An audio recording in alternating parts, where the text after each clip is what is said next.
নমস্কার বন্ধুরা, ফুড স্যাংচুয়ারিতে আপনাদের সবাইকে স্বাগত। আজকে আমি গরমের দিনে প্রাণ জোড়ানো একটা ডেজার্ট বানাতে চলেছি, যেটাতে লাগবে দুধ আর ডিম। এই দুধ আর ডিম দিয়ে, দুটো ডিম দিয়ে আমরা বানাবো। কিভাবে বানাচ্ছি চলুন দেখে নেওয়া যাক। এর মধ্যে আমার উষ্ণ গরম দুধ আছে। গরম দুধের মধ্যে আমি 1 চামচ গুঁড়ো দুধ মিশিয়ে নেব।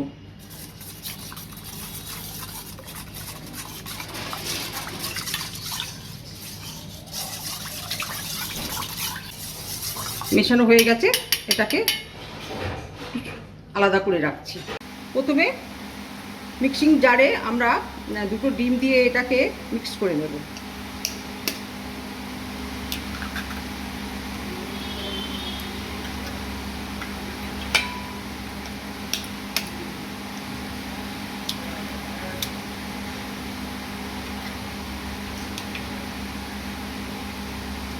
দুটো ডিম দিয়ে দিয়েছি। এবার দিয়ে দেবো 1 চিমটে নুন, বেশি না, অল্প করে 1 চিমটে নুন দেবেন। আর দিচ্ছি 3 টেবিল চামচ চিনি। আর দিয়ে দিচ্ছি এই অল্প পরিমাণে ভ্যানিলা এসেন্স। এটা ডিমের যাতে গন্ধটা না হয়। আপনারা এর পরিবর্তে এলাচের গুঁড়োও দিতে পারেন। আমি এখানে ভ্যানিলা এসেন্স দিলাম। এটাকে এবার ভালো করে মিক্স করে নেব। এটা ভালোভাবে মিক্স করা হয়ে গেছে। এবার এটাকে একটা বাটিতে মাপ করে নেব।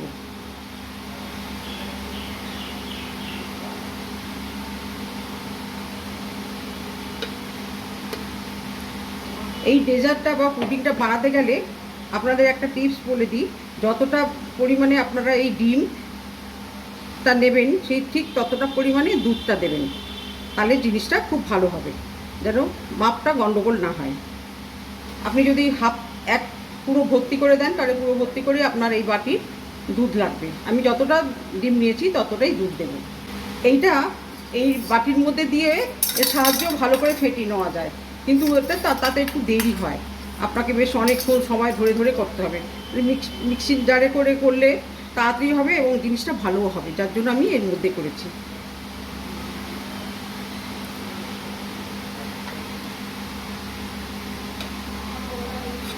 দেখুন চিনি সব সুন্দর করে গুলে গেছে, এর মধ্যে কোনো দানা দানা নেই। এবারে আমি যে দুধের মধ্যে 1 চামচ গুঁড়ো দুধ মিশিয়ে রেখেছিলাম, ঠান্ডা হয়ে গেছে দুধটা।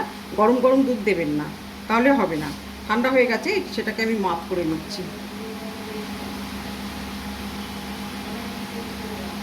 ঠিক এতটাই আমি দিয়েছিলাম, এতটাই আমি দুধ দিয়ে দিচ্ছি।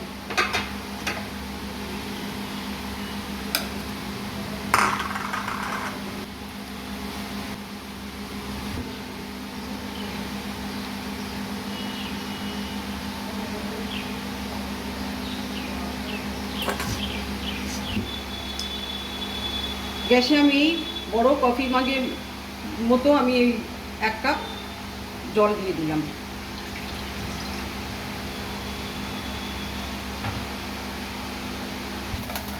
দেখুন আমাদের মিশ্রণটা কি সুন্দর ভালোভাবে ফেটানো হয়ে গেছে। আপনার হাতের সাহায্যে করলেও হবে, তবে আমার দুটো ডিম বলেই আমি মিক্সিং জারের মধ্যে আমি করতে পেরেছি।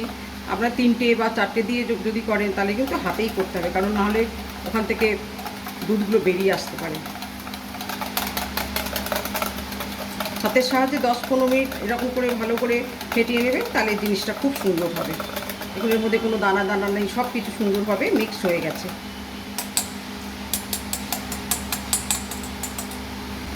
এর মধ্যে একটু সাদা তেল লাগিয়ে এর গায়ে লাগিয়ে নিতে হবে।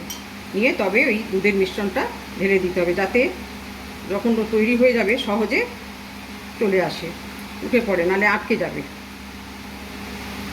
যে কোনো পাত্রেই আপনারা করতে পারেন, স্টিল, অ্যালুমিনিয়াম বা হিটপ্রুফ যে কোনো কাঁচের বাটিতে, সেগুলোতে আপনারাও করতে পারেন। এখানে আমি স্টিলের বাটিতে করছি। দেখুন এবার জলটা আবার ফুটে গেছে। এবার তখন একটা স্ট্যান্ড বসিয়ে দেবো।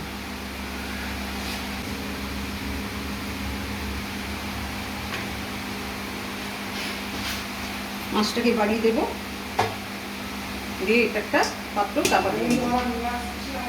তো এটা আমরা 10 থেকে 15 মিনিট এটাকে হতে দেবো, তারপরে এটা আমরা নামাবো। আমরা ফিরে এলাম 15 মিনিট পর। দেখি এবার এটা কেমন হয়েছে।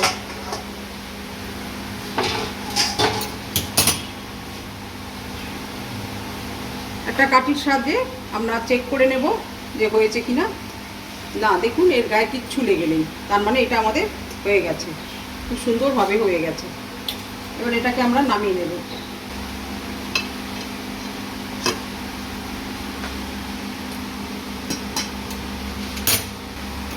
দেখুন কি সুন্দর হয়ে গেছে, খুব সুন্দরভাবে এটা তৈরি হয়ে গেছে। এবার একটু ঠান্ডা করে নেব, তারপরে এখান থেকে এটাকে আমরা একটা পাত্রের মধ্যে, প্লেটের মধ্যে ঢেলে নেব। এই ধারগুলোকে এইভাবে আপনারা একটুখানি প্রেস করে করে এটাকে এভাবে খুলে নেবেন।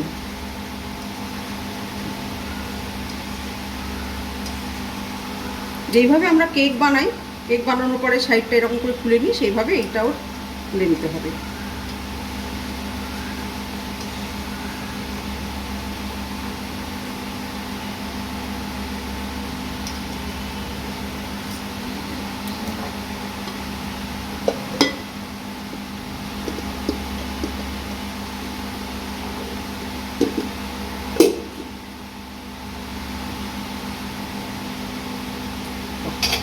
দেখুন কি সুন্দরভাবে তৈরি হয়ে গেছে,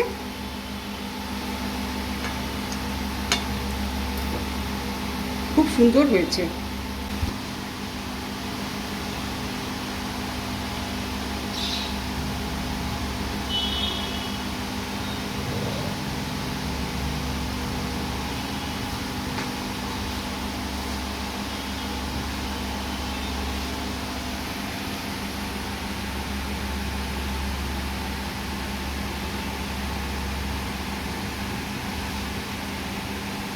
তো বন্ধুরা, আমার এই ডিম আর দুধ দিয়ে এক অসাধারণ ডেজার্ট বা পুডিং যাই বলুন না কেন, সেটা তৈরি হয়ে গেছে। এই গরমের দিনে এইটা বানিয়ে ঠান্ডা করে আপনারা খেলে সত্যি আপনাদের প্রাণটা জুড়িয়ে যাবে এবং বারবার রিকোয়েস্ট আসবে আর একবার বানানোর জন্য। আপনারা একবার বাড়িতে বানাবেন এবং এই গরমের দিনে, প্রচণ্ড এই গরমে এই পুডিংটা খেয়ে দেখবেন, আপনাদের খুবই ভালো লাগবে। একটু আপনাদের কেটে দেখাই কেমন হয়েছে।